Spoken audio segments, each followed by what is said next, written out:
আসসালামু আলাইকুম রহমতুল্লাহ। সম্মানিত ভিউয়ার্স, আজকে আমি আপনাদের সম্মুখে বদ নজর থেকে আত্মরক্ষার তদবির সম্পর্কে বলবো।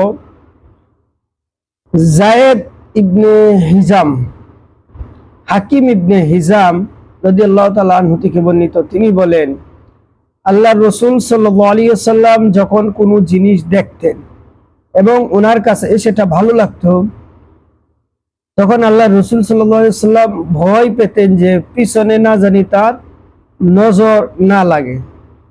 এই জন্য আল্লাহ রসুল সাল্লাম দোয়া পড়তেন, আল্লাহুম্মা বারিক ফিহি ওয়ালা আখিরুহু, আল্লাহুম্মা বারিক ফিহি ওয়ালা আখিরুহু।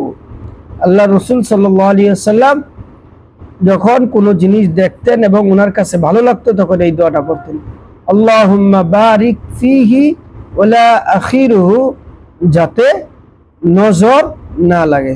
আল্লাহ তাআলা আমাদেরকে আমল করার তৌফিক দান করুক, আমিন।